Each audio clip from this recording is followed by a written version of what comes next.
Right, it is now 9:15, so let's get started. Welcome to Drink Like a ... No, I'm not going to say all that stuff. Viking, the history and making of mead. Before we get started, I'll answer the big question on everybody's mind. Sorry, no, I'm not giving out samples. And not only are the laws kind of annoying, but that would also require probably an expensive modification to the hotel contract, and I hurt my back a couple weeks ago, so I don't even have batches in progress for you to see or hear as they go bloop through the airlock. But I am intending to submit an expanded version of this talk for the Baltimore AG next year. I will probably be able to bring some batches in progress for you to see and hear. Still wouldn't probably be able to bring samples to give out, but who knows what might show up at some SIG suites. Anyway, I'm Dave Aronson, for those of you who don't know me. I think I know almost everybody in this audience. Longtime Menson and Mazer. Now, being Mensons, some of you may be so wise in the ways of science that you have heard of masers and know that they are microwave lasers. Of course, that's not what I am. That's what they are when spelled with an S in the middle. With a Z in the middle, a maser is someone who makes mead. So what is this mead I speak of anyway? You may have heard of it referred to as honey wine, because it's a wine-like drink made by fermenting honey rather than fruits. But I don't like that term because it isn't wine. And some people use that term to mean honeyed wine, in other words, wine with honey added, especially at cheesy tourist traps. But what's the difference? In the world of fermented beverages, there are many, many things that we can ferment, yielding different categories of beverages. The two best known are wine, which is fermented from fruits or fruit juices, and beer, which is fermented from grains, or at least grain extracts. There are many other things we can ferment, but we'll be looking in detail only at one of them, honey, which is what we ferment in order to make mead. Now, when I mention mead, what comes to mind, other than perhaps school and office products, or maybe the origins of LexisNexis? I worked for them for a while. Most likely you think of a Viking, who, by the way, did not wear horns on their helmets, probably quaffing mead out of a horn in a mead hall like the one mentioned in Beowulf. Or maybe you think of European royalty at a feast.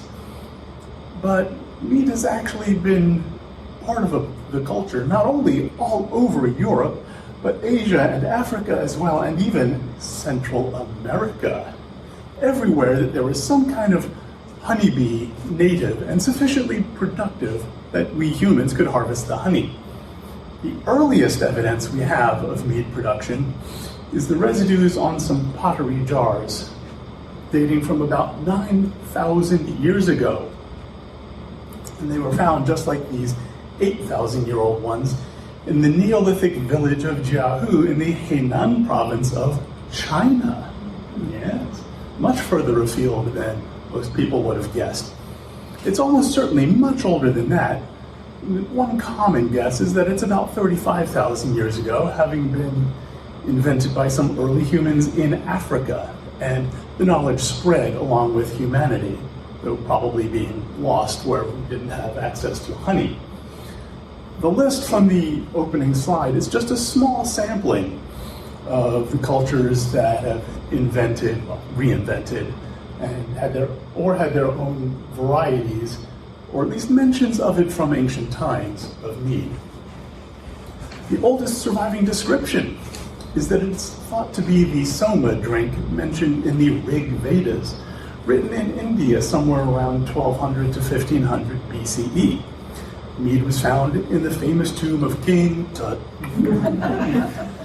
who died in 1325 BCE.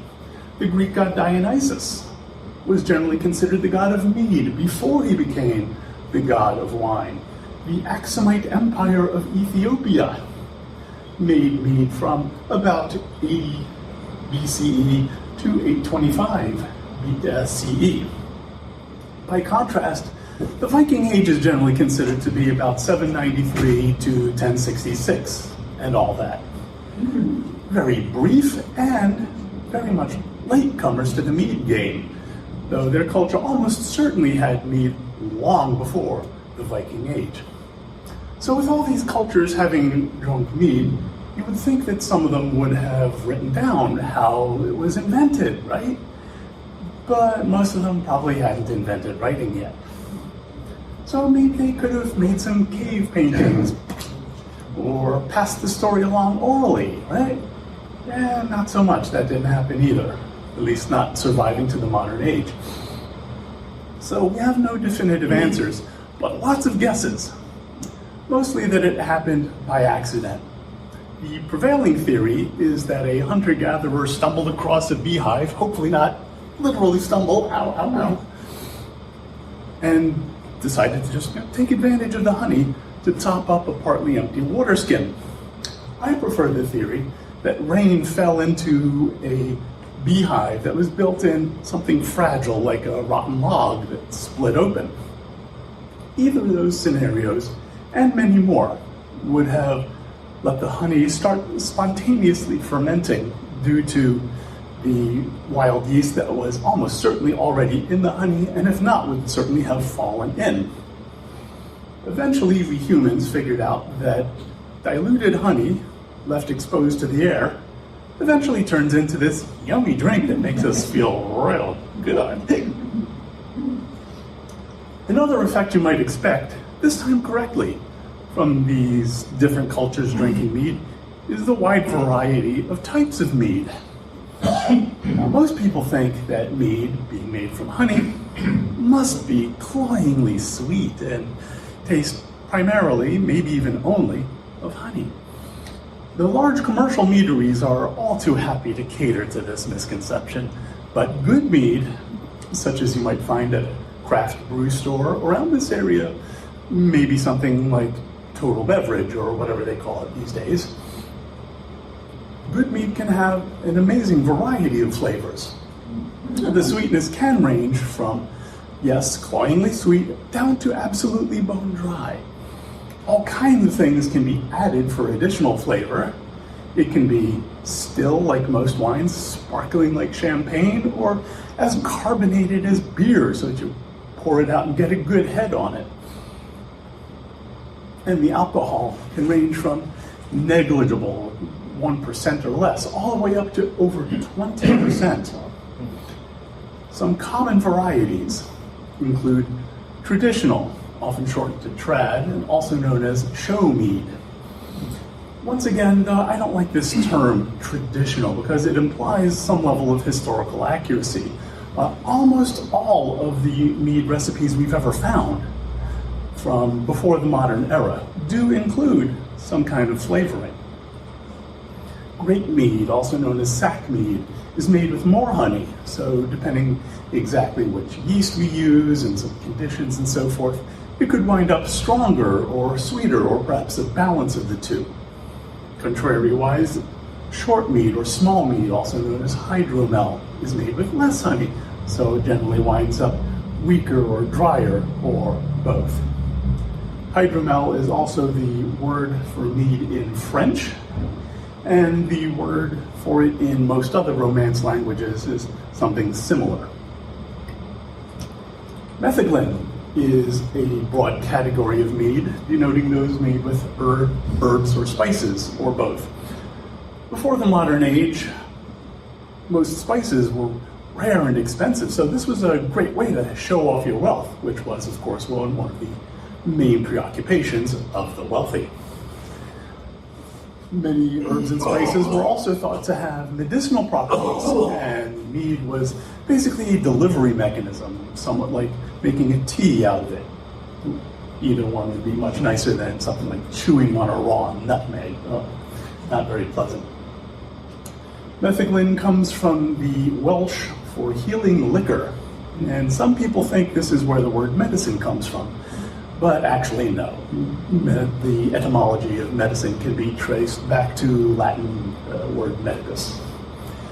Melomel has nothing to do with Mr. Torme. It is another broad category denoting the meads made with fruit, or at least fruit juice.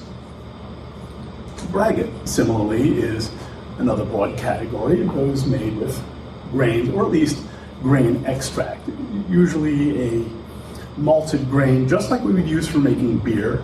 And if any of you make beer, you might be familiar with dried malt extract or liquid malt extract.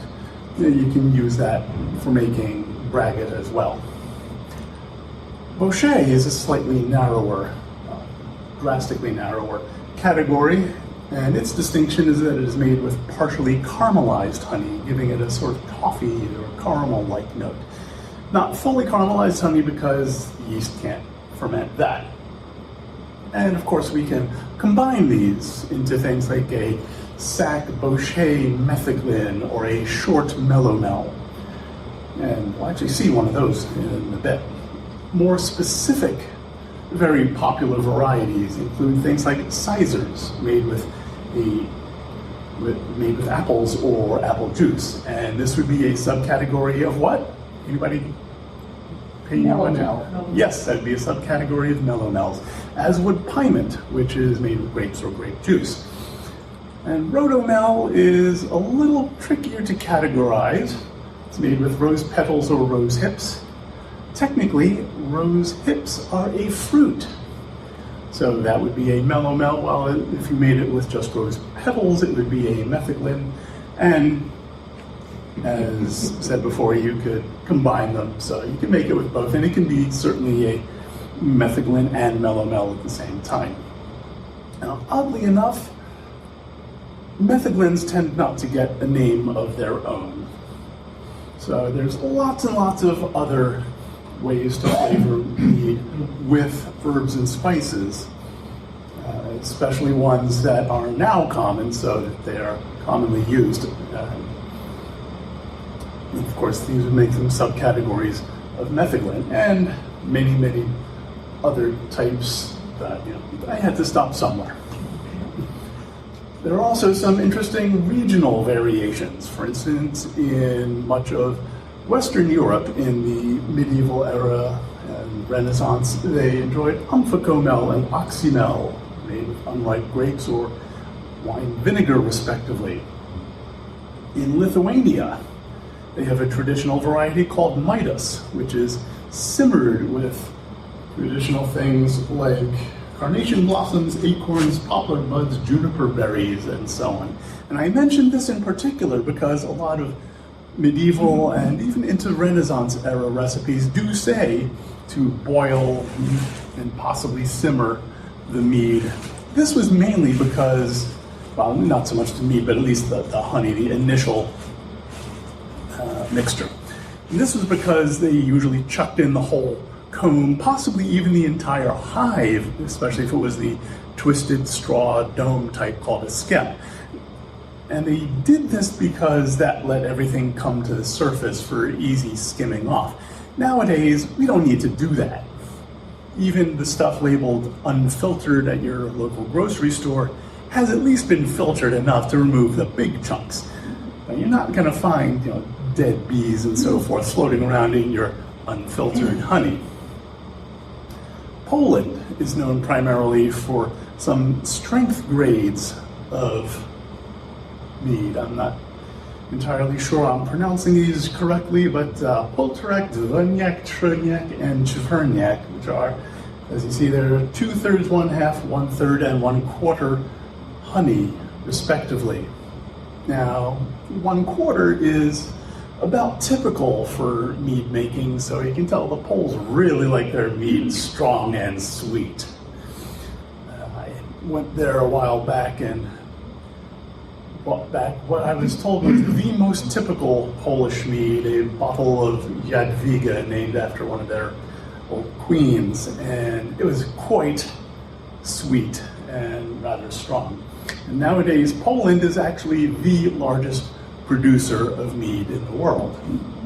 You would think it would probably be one of the Nordic countries, but no. At the other end of the scale, from the Poltorak, we have Sima, a short melomel, very short melomel from Finland, made with lemons and raisins, and about 1/12 by volume of honey. That works out to about 1 pound in each gallon, making it even shorter. It's supposed to be drunk before it's finished fermenting. So it's still rather fizzy and sweet and about maybe 2% alcohol or so. If you let it finish fermenting, then it comes out to about 5% alcohol and absolutely dead, bone bleached dry. I did that once. Fortunately, you can recover from this sort of mistake very easily. You just add more honey, turn it into a different variety of mead. I wound up with some good cloved lemon mead.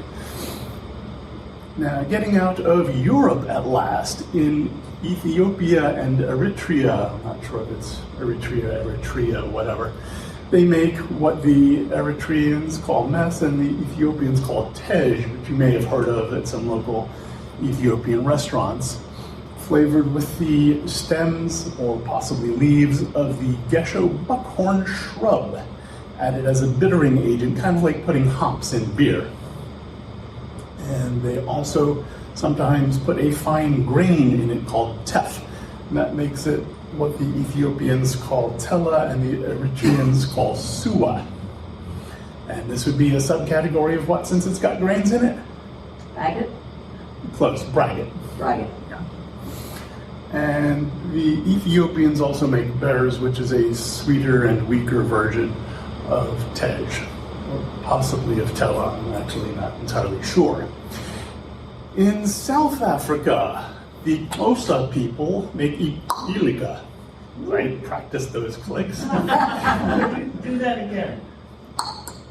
That's the QH and the X. Oh, I forgot to put that it was the Xhosa people, XHOSA. Anyway, they make ilika with imoela root. And in the Philippines, they've got lots and lots of islands, so probably many kinds of meat have come and gone over the past several thousand years, but at least we know of bias being made by the Mandaya and Manobo people on Mindanao, up to half the volume being made of honey, just like the Polish Dwoniak. Dwoniak means 2 parts. And Dwoniak is 3 parts. It's counting the honey as 1 part, the rest being the water. Before European contact, the people on the Visayas Islands also made Kabarawan or Kabarawan, I'm not sure which syllable the accent is supposed to be on. And they flavored it with the pounded bark of some kind of laurel shrub, but unfortunately that has been lost in modern times. In Central America, about as far as you could get from places associated generally with mead, except maybe Australia, the Mayans, both pre-European contact and even the surviving ones today, make balche, flavored with the bark of the Lonchocarpus bush. In Nepal, they make a variety called Dandgahare with some Nepalese herbs and spices. Sorry, I have no idea exactly what those are, how they taste, and so forth. And we keep inventing more and more varieties. Some recent inventions include capsicumel. Yes, hot and sweet. Made with hot chili peppers and named for the capsaicin that gives it the heat. Acerglyn, made with maple syrup, and named for Acer, the genus of maple trees. And coffeeamel, made with, I think you can guess just from that name, coffee. And lots of other things. Oh, I forgot I put this slide back in. Yes, Viking blood is technically a commercial product made by Danskmjord in Denmark. But that trademark has rapidly been going the way of Kleenex, facial tissues, Scotch cellophane tape, and cellophane itself. While originally trademarks that lapsed into common usage.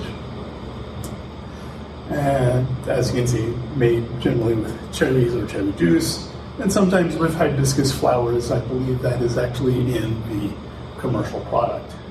And lots of other things. We keep experimenting, and only a few are either unusual enough or common enough to get a name of their own. But for instance, I've made mead flavored with ginger, blackberries, lemons, and cloves, either separately or combined, oranges, and so forth, and heard of other people using lots of other things like chocolate or peanut butter, or hard candies like peppermints, Red Hots, Jolly Ranchers, and so on. And of course, we can combine these, like using chocolate and peanut butter to make a Reese's mead. Or using more classic ingredients like lime and mint to make a mojito mead. Yeah, especially if that's just got a hint of carbonation still in it. Yummy. And in addition, even without the addition of any additions, different kinds of honey can make it taste differently. As you may have noticed, different kinds of honey taste differently. Some of that flavor goes away during fermentation, but still some of it remains, and we can add honey after the fermentation is done. Some modern recipes do call for specific varieties, but throughout most of history, they had to settle for whatever they could get, which basically means whatever the bees could find. Nowadays, we call that wildflower, in case you've ever seen that at your grocery store and wonder, what the heck is that?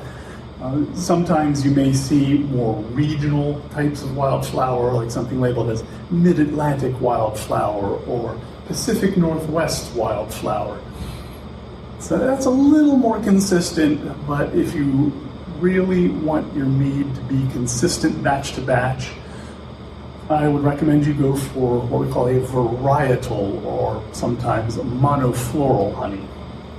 And the cheapest and most common of that I'm betting you've seen at your grocery store as well, would be clover.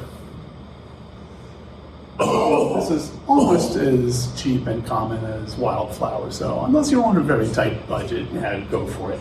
But I would also recommend you take the next step up, which would be to orange blossom.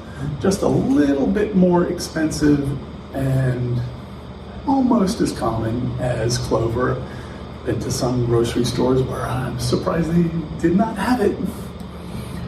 It is actually the most aromatic of the fairly common honeys. So this makes a great choice most of the time. If you're planning to add some other flavors that might conflict with it, yeah, maybe not. But especially for a plain mead, this is very good. You might also find buckwheat, but most people don't actually like how this turns out in a mead.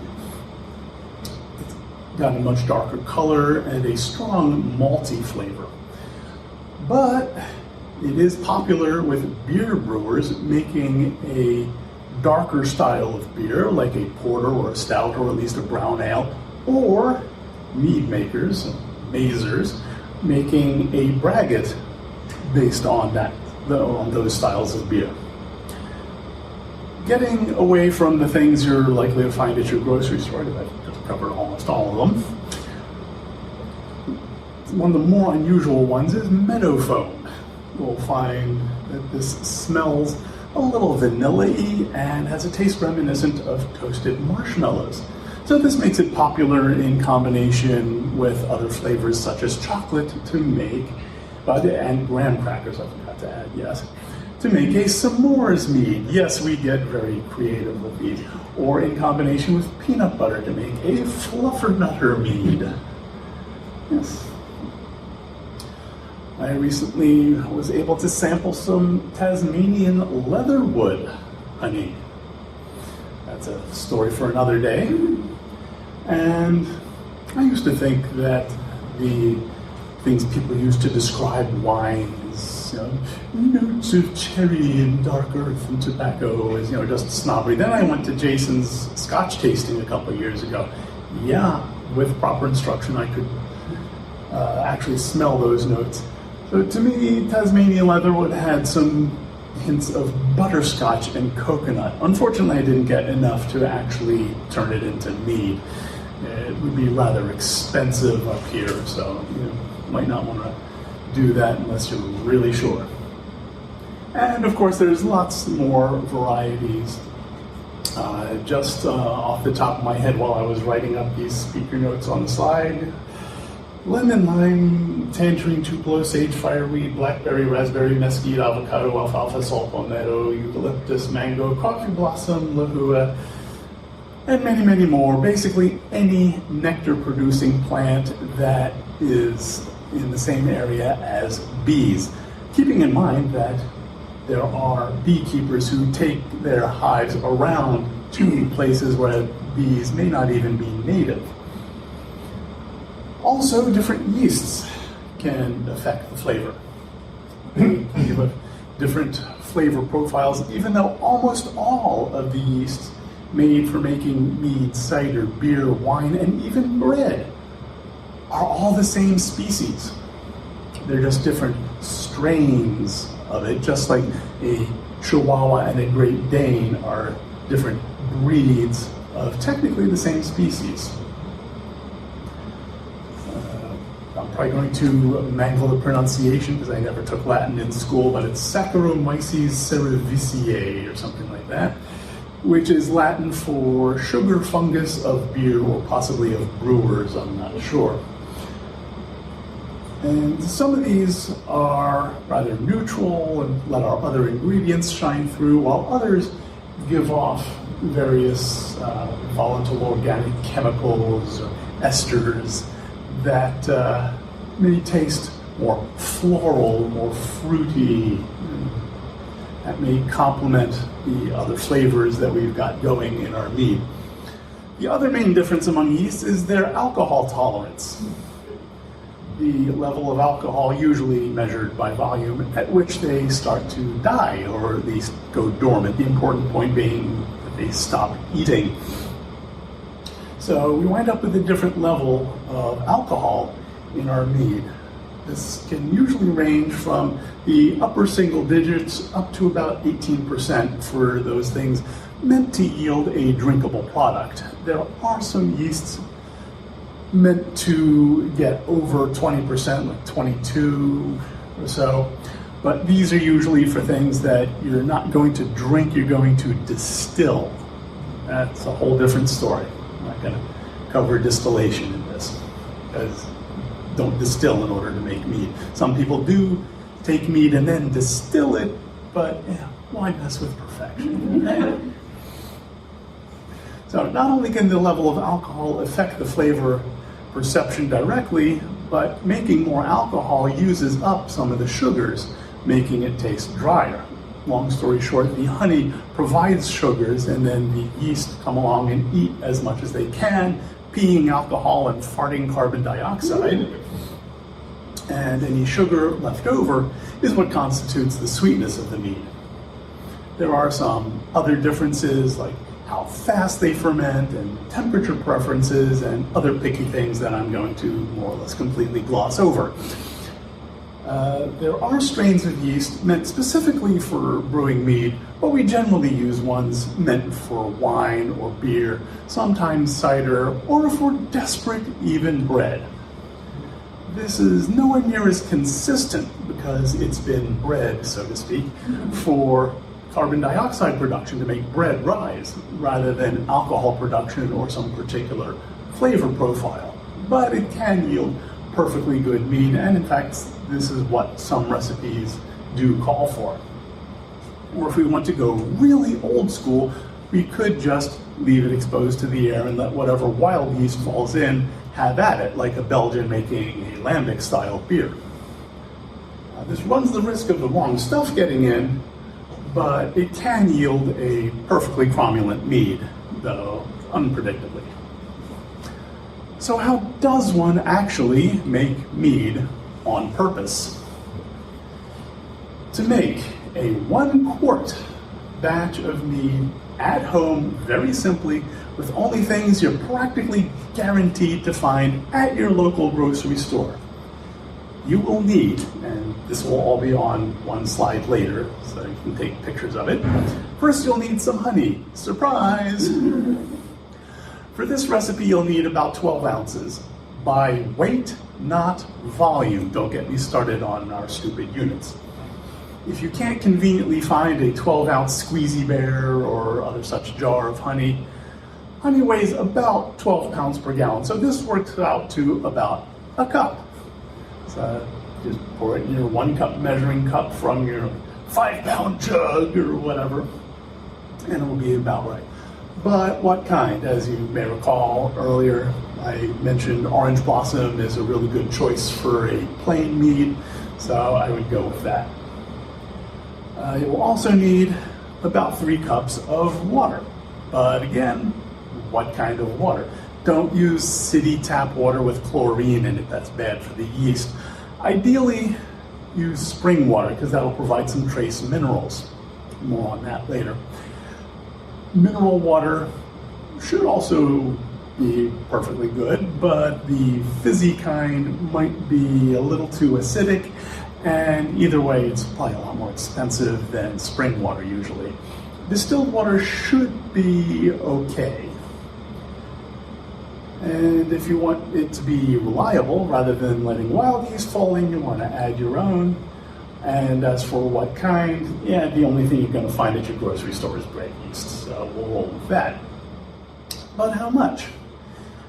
Somewhere in the general vicinity of 1/8 to 1/4 of a teaspoon will do fine. If you put in a little less, it'll just be a little slower getting started because it's going to multiply into a big enough colony. If you put in a little more, maybe a 1/2 teaspoon, it's not going to hurt anything by having a little more. It'll just get a bit of a head start. With some varieties of yeasts, I'm not sure about bread yeast, there are some chemicals it gives off during that initial multiplication that you do want to actually have. So, yeah, not sure about this case. I would go with around 1/8 to 1/4 teaspoon. Sometimes in other recipes, yeah, maybe pay a little more attention. That's it for ingredients. The main piece of equipment you're going to need is 2 jars a little bigger than a quart. I would recommend around 36 ounces. Alternately, you could use quart jars and a little less water. With the same amount of honey, that would mean it would wind up a little bit stronger or sweeter or both. Yeah, whatever you want to do, depending upon what you have on hand or can easily get. And it doesn't matter if they have lids or not, because the next piece of equipment is a piece of cloth to cover the mouth of the jar and be held on with a rubber band or a piece of string, which is your next and final piece of equipment. So to put that all together so you can take a picture and you don't need to take notes, you'll need all this stuff, and I'll talk a little more during this slide so you can take pictures. So you mix the water and the honey all together in one of the jars, making sure to leave at least about 1/2 inch or so between the top of the mix and the top of the jar. You do not want your cloth sagging down into your mix. And once you've mixed this stuff up, you've made what we call a must. Not because you must have it, it's from the same root words as moist. Yeah. And you may find this easier to do if you first warm up the honey or the water or both. But if you do that, make sure you just get it warm, not hot. General rule of thumb is don't exceed body temperature. And this is important because if it's hot, you can kill the yeast when you put it in there. You could use a coffee filter next to a cloth, right? You could. That would be sufficiently gas permeable to let the gases escape, and in fact even more proof against very tiny insects. But either way, I recommend you hold it on with a rubber band or piece of string or whatever. But whatever you do, do not seal it up tight with a lid, because that creates what we call a bottle bomb. And The name may sound fun, but they're not. Not only would it get mead all over the place, it can actually burst hard enough to injure you if you get hit with the glass shrapnel. During fermentation, remember I said the yeast are farting carbon dioxide, and that's building up and creating pressure. Right. And sometime between a couple hours later to maybe a couple of days later, the mead should start bubbling. And then sometime between a couple weeks to maybe a couple months later, it should settle down and stop bubbling. And then, ta-da, you've got mead. Though with a thick layer of sludge at the bottom. And, oh, I forgot to mention, speaking of terminology, I even forgot to mention putting the yeast in the first place, yes? Yeah. Before you put that cloth on, you gotta put the yeast in. And we call this pitching the yeast when you put it in there.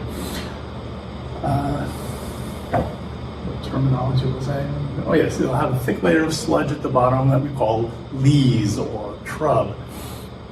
And then you take the other jar, now you finally need it, and pour carefully from one into the other.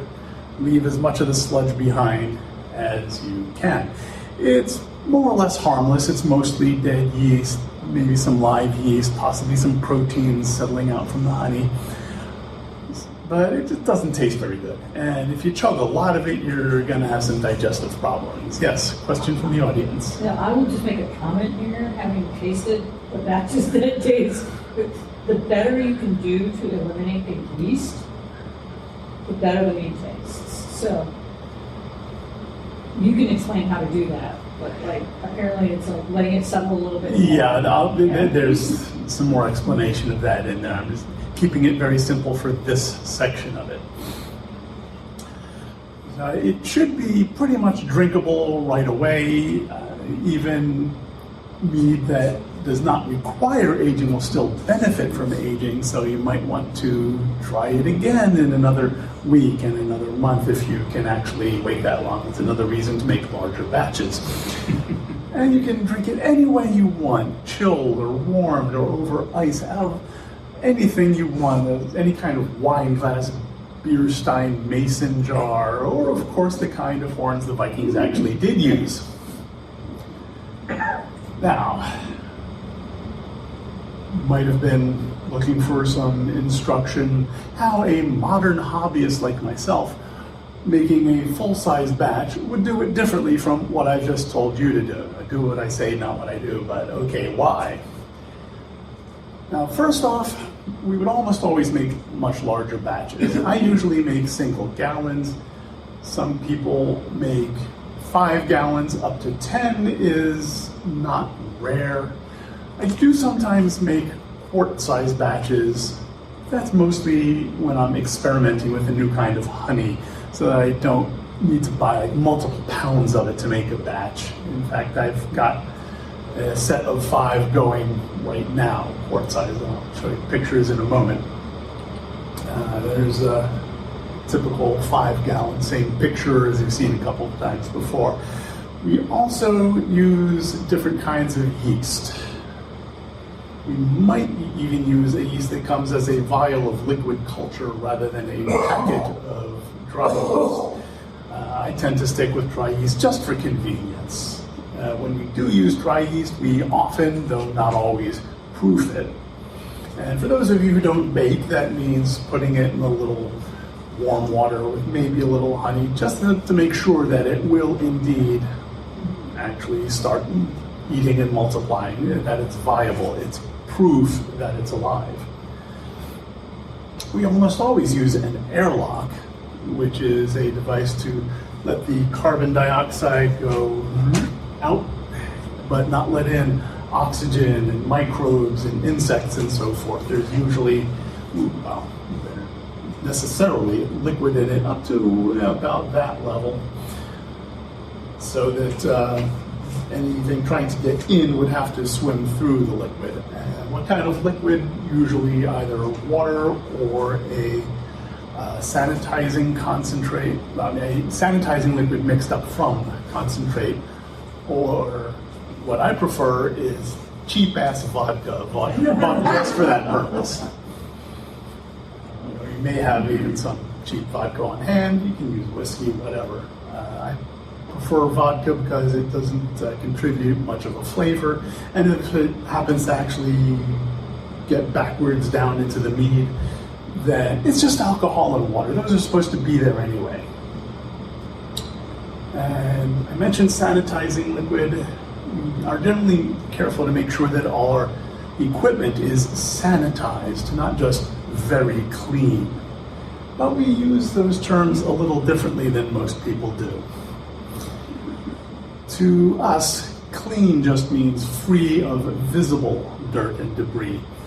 We want it as free of microbes enough to ensure that our yeast will easily be able to fight off what's left. And that's the level we call sanitized. We don't need to take it to the next level, which is practically free of microbes. That's sterilized, like you might need for surgical instruments about to be used. Many times throughout the brewing process, we'll also use a hydrometer or perhaps a refractometer to check the specific gravity of our mead.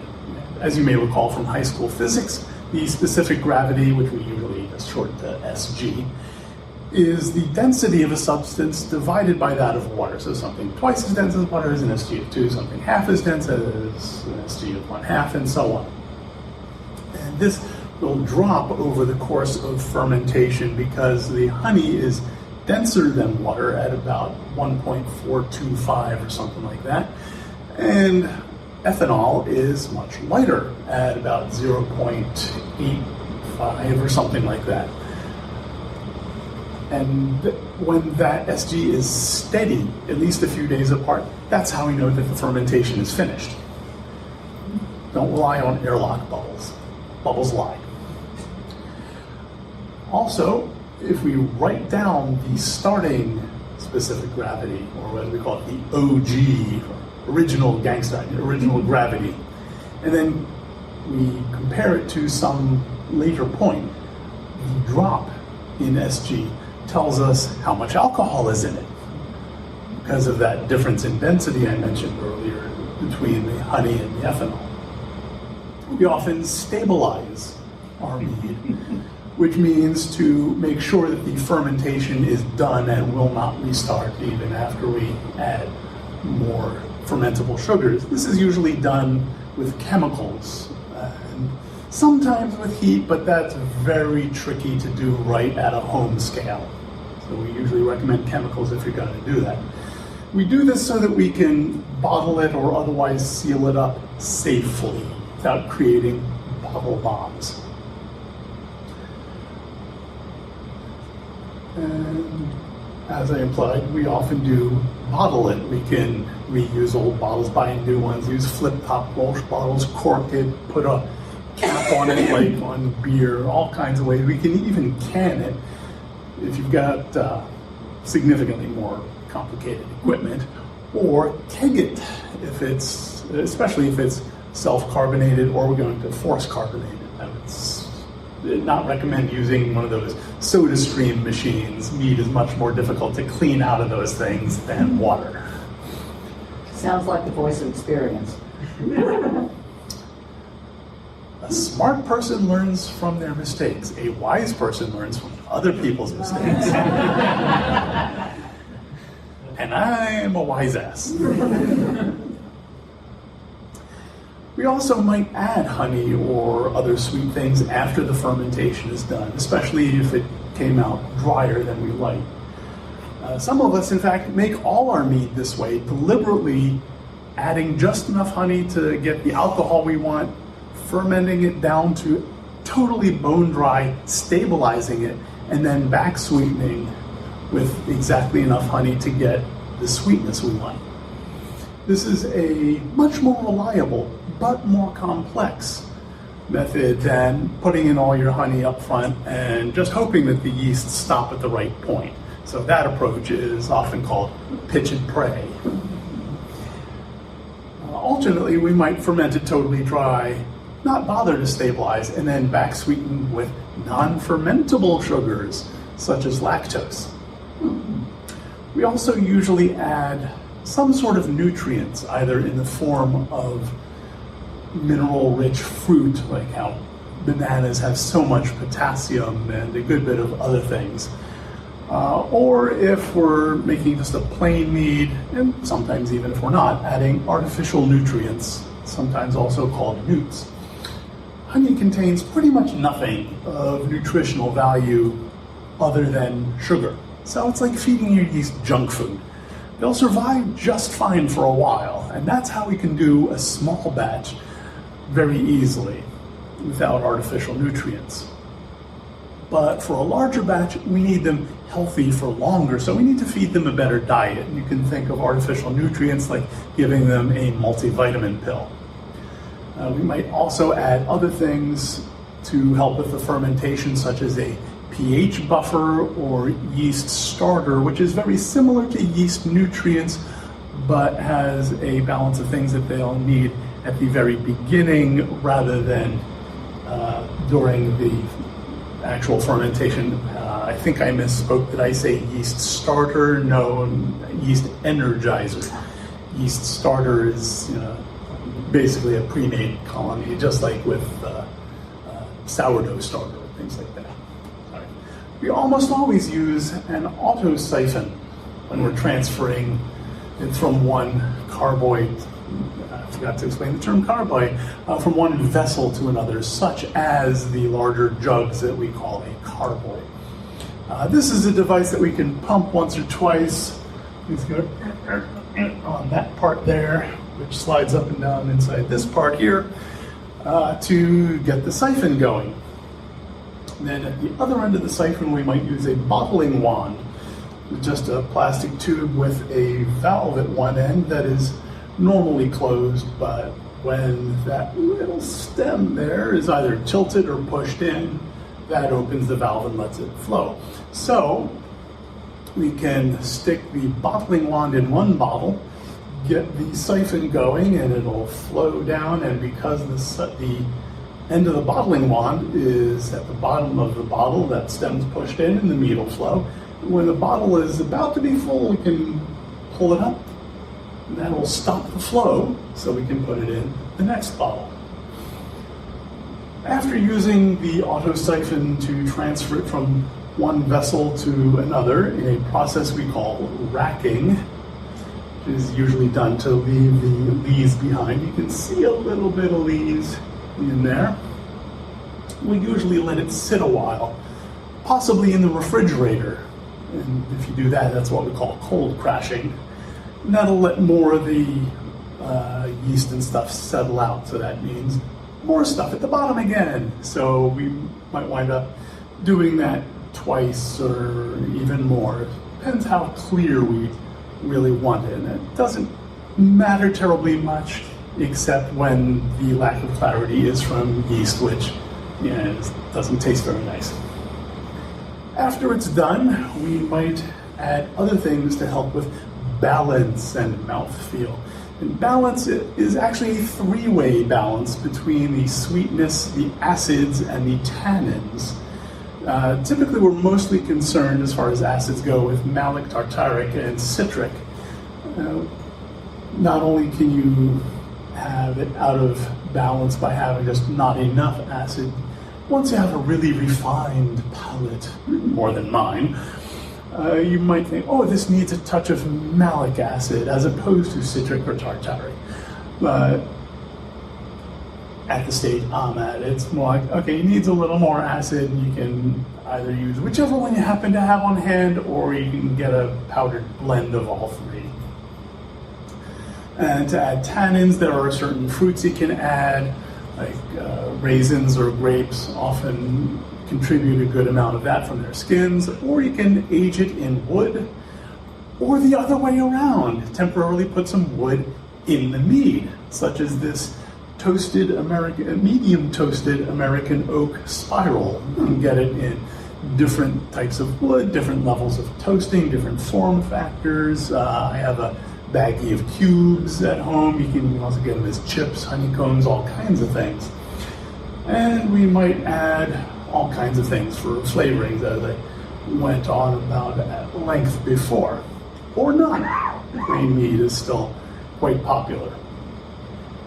And as I mentioned, I hurt my back, so I didn't bring batches for you to see and hear as I had intended, but I do have some pictures.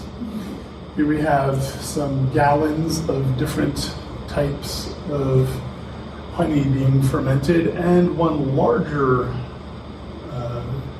carboy containing two different batches I was blending together. One came out way too sweet, so I just made some much too dry and blended them together.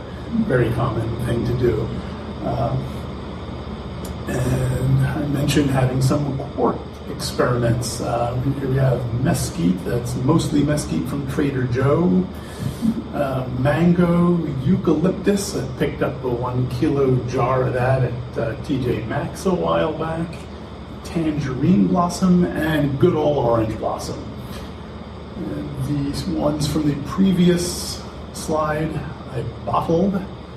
Here's how they look. They're still a little good bit cloudy because I hadn't yet gotten very good at leaving the yeast behind. And this is the dregs. What you can do with that is cold crash that in the fridge, and eventually it'll separate out and have a layer of these at the bottom and some decently clear mead at the top that you can then pour off of. And if there's a decent amount of these left, you can do it again in a smaller glass until the juice isn't worth the squeeze.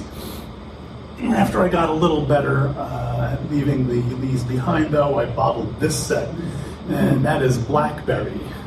I did some blackberry in fermentation and some afterwards as well. And you can find all these pictures and more on my Facebook and Twitter timelines. So we've got a few minutes for questions. Anything? Yes?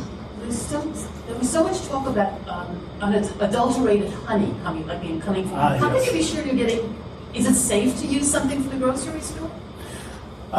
Generally speaking, yes, it is safe to use a reputable brand from a reputable grocery store, or if you can find it from a local beekeeper, that's even better. I have not run into problems that I can solidly attribute to adulterated or otherwise outright fake honey. Honey is actually one of the most counterfeited foods out there. That's why that's Yeah. But Not because it's not honey, but because it's not the type of honey it's claimed to be. no, they think it's corn syrup. yeah, often it has a lot of corn syrup in it, or it may be completely corn syrup if you get some really bad stuff. More often it's just got some corn syrup in it instead of being pure honey as it claims to be. There is a label you're supposed to be able to look for called True Source, but that has of course also been faked as well. If the True Source people find out about that, they're supposed to be able to sue those people for trademark infringement or something like that. So it's a bit of a deterrent, but not at all perfect. That answer your question? Okay, Kit, I'm curious as to what braggot tastes like. Because you said it's made with grains like beer. Yeah, you go through mostly the same steps as for beer, but with honey in there as well. And enough honey so that most of the alcohol comes from the honey rather than from the grains. That's what makes it a mead with grains as opposed to a beer with honey. Yeah. Now, if it's 50-50, I suppose you can call it either one, whatever. But what does it taste like? I'm not sure I've ever actually had braggot. Oh, okay. But I would guess it probably tastes halfway between plain mead and beer. And of course, there's so many different types of beer that, well, what does that actually mean? So, yes? My other question comes from being a baker. And do you know of anyone who has tried sourdough starters? A good tart sourdough starter? As their source for the Yeah. yeast for the. I do not personally have reports of anybody doing that, but I would not be surprised at it happening. One of the ways that people would start the fermentation before we really had packets of yeast, before people knew what yeast really was that they would sprinkle in a little bit of breadcrumbs and whatnot that would possibly have some yeast that might survive the baking process. Seems a little unlikely to me, but apparently it happened. And I mean, I'm sure it would take a very long time because sourdough bread takes 18 hours to rise as opposed to 2 hours with commercial yeast. But okay, well, that'd be a matter of the speed of CO2 production. Yes, the fermentation would probably take a long time because that would be presumably coupled to the rate of alcohol production. Yeah, that makes sense. I'll tell you what, why don't you try it and get back to us in time for the AG next year, so you can answer when somebody else asks that. Yes, Heather. So I'm a winemaker, and I keep thinking about malolactic fermentation or conversion. Is that a thing in mead as well? That is not necessarily a thing in plain mead, but in sizers. Generally speaking, citric acid comes from citrus fruits, of course. Malic acid, often from apples, and tartaric from grapes. If you were to do a sizer, as you may recall, apples or apple juice, there would probably be some malolactic fermentation going on there, depending which strain of yeast. That's what gives, for example, Chardonnay the buttery taste. It's what cuts the tannins in some red wines. Is that mellowing out the malic acid and the lactic acid? So do you get occasional meads that have buttery? Yes, there are some meads that do that. I am not personally conversant with exactly how that happens and such yet. So lots of things you see I cartoons of the yeast eating the sugar imparting. You see the yeast eating malic acid imparting lactic acid. So yeah, it's a similar concept. Okay, well, I guess just like humans, eat different stuff, poop out different stuff. All right. I see a hand up back there. Yeah, about how many batches have you done, and what are your top ones that you've Okay. I've probably done somewhere on the order of maybe 15 to 20 gallons or so. So I wouldn't say I'm anywhere near an expert on this, but as I say in one of my technical talks, one of the dirty little secrets of public speaking is you don't need to be an expert on your topic. You just have to know a little bit more than your audience, enough to make it worth their time to listen to you and be able to convey it to them. I would say from the start, the thinking was that it was a short time to ferment, and I guess we learned that it was a longer time. The longer kind of the more mellow and. Yeah, the fermentation can be pretty quick. Can be maybe a couple of weeks or so, depending upon the yeast and conditions and so forth. But then there's racking and cold crashing and aging and whatnot. It can take as long as you like, or don't like in some cases. Do you have a favorite, by the way?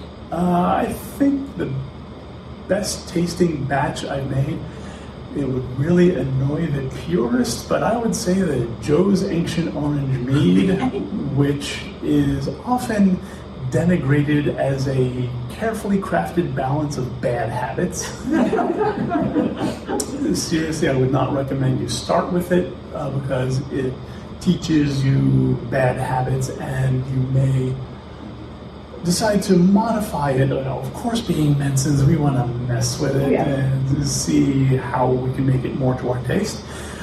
And if you modify Joe's Ancient Orange Mead, you'll probably unbalance some opposite thing.